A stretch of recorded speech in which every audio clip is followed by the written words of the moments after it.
Tanya, it's obviously the first time that we have spoken, and Yeah. I would love to just learn a little bit more about your background and how you got into the work that you're doing now, which looks like ERP implementation work. Would love to hear a little bit more.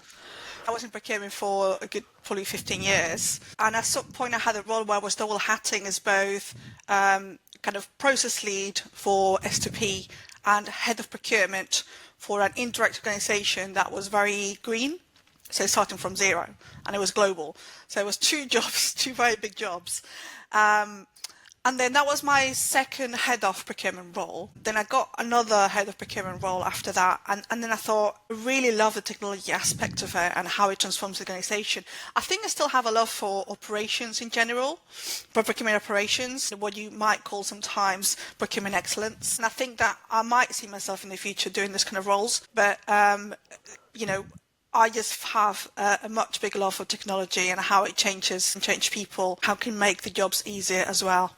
Fantastic. And has all your work in tech been around, I guess, procurement, or has it been more about ERP and operational transformation more generally? What type of technology have you spent most of your career, I guess, being involved in? Yeah, SAP, because you know the old cliche of SAP touches on 70% of transactions within Fortune 500 companies or even Fortune 2000 companies. But it's not exclusively the only technology that I have used. I've used Cooper, I've done Oracle, worked with more niche suppliers as well. But the core of my expertise is in SAP. Fantastic. So you've been doing big ERP transformations. I always feel like the transformation is the key word, right? It's not about implementing the technology. The technology is kind of like even the last thing to think about. If you start with the technology, you've got it wrong. The golden triangle is called of process, people, technology, right? If you put technology at the top, you got it upside down. It should be process and people first. You should start with the problem of what problem are you trying to fix first. And then you can think about what technology can fix my problem. You must have really good insights in this area about some successful implementations and some unsuccessful implementations. On the unsuccessful ones, what can we learn from those? Change management, which is the people, right? You have to start that from day one. You have to take the people on that journey from the very beginning, from the RFP stage, I would dare say, and show them how that is going to make lives easier, not more difficult. If you don't get the people on board, you lost it. You also need buy-in from above, from your board, all the way down to the end users. If you haven't got those people on board, you're going to fail. And I've seen that happen as well. And then processes, if you take S4HANA as an example, people think that it's just an upgrade, an implementation, and that's when it usually fails. What people forget is that is a transformation. It's a completely different way of doing data, of reporting. Everything has to change. It's a culture shift that has to happen. And if you don't think about the people and the process and you just basically lift and shift, a lot of problems tend to happen. Now, a lot of legacy ERPs would be holding organizations back. 80% of procurement leaders are planning to integrate AI in the next 2 years without perhaps addressing the problems of existing systems. How should they go about navigating that process when they're so far behind already and they're getting pressure or they're seeing AI all around them? Where do they start? Two questions, right? So one is why, and the second question is how do they navigate it? So the first one is down to pressure and sometimes short-term thinking. So they feel this pressure to adopt the latest technology to stay competitive. They don't really start with the problem. So the shift that has to happen to make something successful isn't just about the technical aspects, although those are something to consider, of course. It's a cultural thing. You have to. What needs to change in the culture? What needs to change in the culture? What needs to change in the people to get the most out of AI? People, process, technology. Let's say the technology is the AI. What needs to change in the people and the process? Sometimes people get comfortable as well. It's not just an upgrade. It's like a completely different way of thinking and working. Automation is a simple one with AI. Automation has a very simple and very easy business case in that perspective. If you show someone that before, they were taking, 10 hours to do a particular piece of work, and now they're going to be released from that and be able to focus on the true value of their work, that's an automatic way to convince people that the technology can work. The processes change completely, and that's why I think people find the hardest thing to get accustomed to. As much as procurement departments in general tend to be very digitally savvy. They struggle with adapting to new technology. So if you don't invest in the people from the very beginning, it's not going to succeed. You're talking about winning hearts and minds and change management. Yes, 100%. Yeah. I think it requires something more drastic. The tech now has the lowest levels of barriers to adoption as possible. You literally ask the AI questions as if you're talking to it. Like, it's not just us, it's just all technology is moving like this. Everything's going to have this. Um, so it's got the lowest barriers to adoption that it could possibly have. And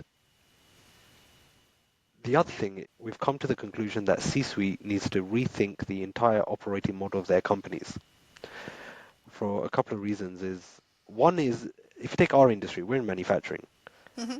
and we have, in the UK, we have a globally competitive manufacturing industry, but it has lost its competitiveness.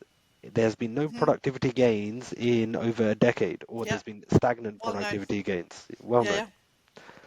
And what do you do in that scenario? Do you try to win hearts and minds when your margins are being eroded? I So think you have to rethink the entire operating model of the way that your company runs. Manufacturing operations are done, the role of um, people, the role of AI, the role of agents.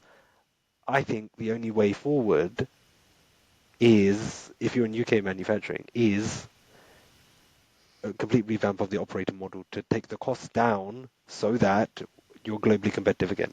so Tell me your I thoughts. agree with you wholeheartedly, but I see that as the next step in a way, because if you don't win the hearts and minds, I love that expression, first, you can't. So changing the operating model is something that I just standard within part of a transformation. It's part of just another work stream, right?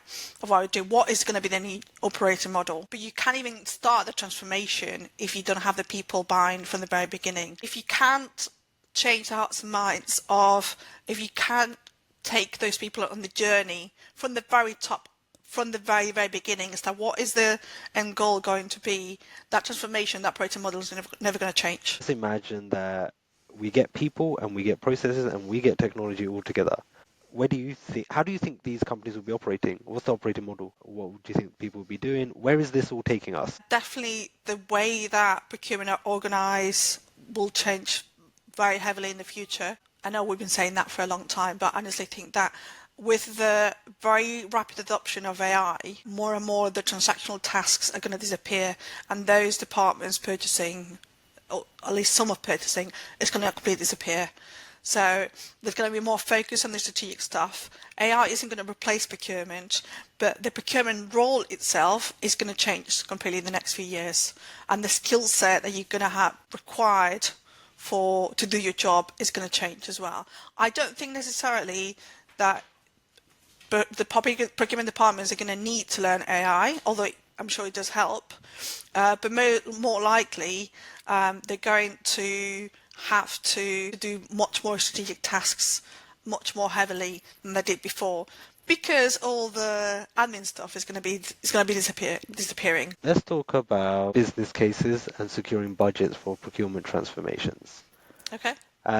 You've questioned why procurement leaders struggle to secure budgets for their projects. And do you think it's a truly budget issue, or do you think it's a priority issue of the C-suite? Are they just not prioritizing procurement, or do you think there's something else that we're missing? What's your take on how procurement can better position itself to get the budgets, the money for their transformation projects? Mm. So it's not an issue about money itself, and I asked that question broadly to my network, understanding what the answer was, because CPOs are kind of my clients, and I see that usually, and I've been in transformations myself, right? So I know where usually the business case comes from. So the issue is not money. The issue that I see is how procurement are perceived. We're often seen as like just a cost center, not a value driver. So when that's a narrative, it's much harder to ask for money. To change this, what I think has to happen is you need to reframe the conversation. So instead of just focusing about, look, this is how much we saved, as much as I love savings, you have to talk about how you're helping broader company goals with that particular technology investment. Right? How is it going to improve things like speed to market? How is it going to reduce risks? How is it going to free up time for more strategic work? Those kind of outcomes, I think, are the ones that resonate more with boards than, we saved this, we're going to save this much thanks to this new shiny tool. So it's about reframing that conversation, I think. It's difficult to do. You have to have a very strong business case as well on top of that. Yeah, you got to do a cost-saving business case at the very minimum. If it doesn't have that, it's not going anywhere. But if you try to build your entire business case on, I don't know, risk management, or you try to build it all on, let's say, like one company objective. Like if it doesn't even if it doesn't even make sense on the quantified ROI of the savings, like I still think that you've got to show that. Yeah, if you're going to invest X amount, what is the ROI on that? 100%. In very simplistic terms, though, forgetting for a minute about the financials and commercials of business case, which are very important to do that convincing piece. And sometimes they're very hard to quantify, right? I understand that. And that's another challenge as well. I think CPOs are not prepared to understand the numbers. And that's why I think, and I said this in one of my posts, that's why I think the vendor has to help procurement in some cases when they can't see the business, when they can't see the clear business case, or the CEO can't see the business case. But you have to have a good business case.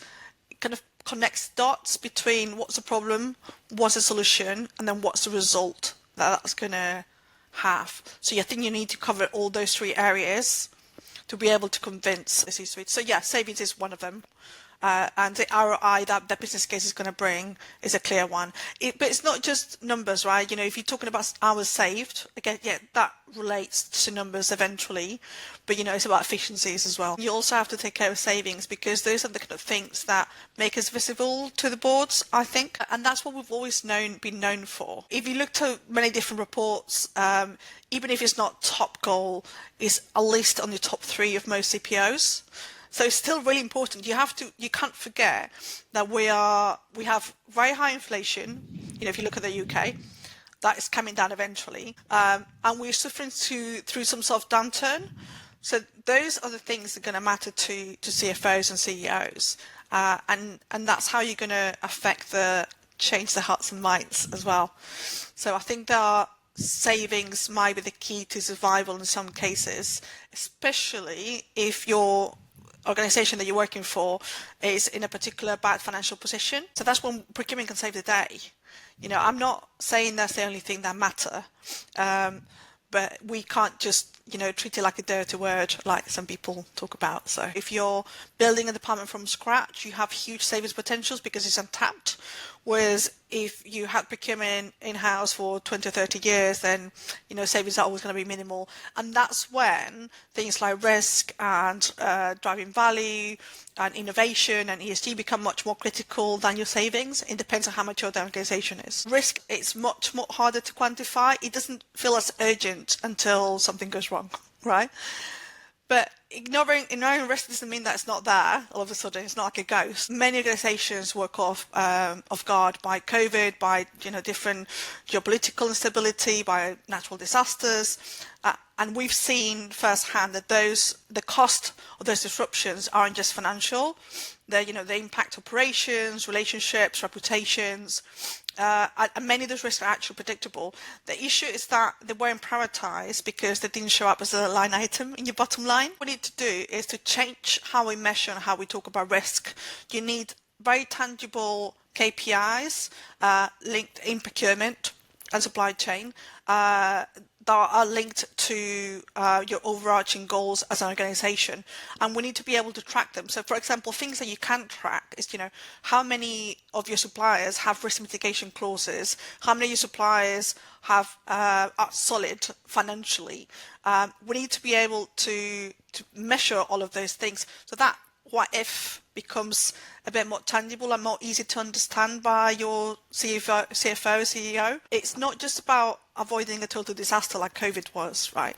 It's about protecting the value of the company and enable the growth of the company. So we have a hugely important role in that as procurement. And the organisations that are able to do that are the ones going to thrive in the long term. Yeah, I think you're right about how easy it is to measure. The thing is, the risks, they don't appear on the P&L anytime soon. The Eventually they costs, do. When the eventually cost they is, do, yeah. eventually they do, but even then they're hidden. They're Yeah. hidden in other things. They're hidden in, say, the customer revenue taking a hit because you delivered late, and that might kick in, say, 3 months later. Hmm. They're hidden I mean, you get direct costs like expedited logistics costs, but If are your there machinery hidden is costs? down for X many weeks and you're in direct procurement, that's going to cost you loads of money as well. 100%, 100%. Any sort of downtime, Hmm. all of those uh, inefficiencies that happen in your operations because of material unavailability, Hmm. um, those things compound. So I would agree. And okay, what would you say to those C-suite then? You have to make some of those risks tangible, not so much in the aftermath of it, but previous to that. So having those KPIs, and there shouldn't just be procurements, but it definitely helps to kickstart them from a procurement perspective. You have to have them in your goals. I've come to this realization Okay. is let's think about the value added stuff. I think the most valuable Okay. thing procurement can do is they can leverage supplier capabilities to make their company money. So they're taking new products out to market. They're from suppliers. They're working with suppliers on R&D stuff, and they're leveraging supplier capabilities to make their companies money. That's like the most value-added thing for me. Procurement can do. What else can it do? Cost savings, yes. Risk management, yes. Strategic sourcing. That's a big one because 60% of typical manufacturer's revenue is held up in inventory and the Hmm. supply chain. So if you can make a big impact with the right data for strategic sourcing. Where do you think they can add sufficient value? My majority of my expertise is indirect procurement. That's good because I can add onto what you just said, right? So that's all. I agree with everything that you just mentioned. So I think those are absolutely the priorities and where they can add value. You can also add money to the top line of revenue.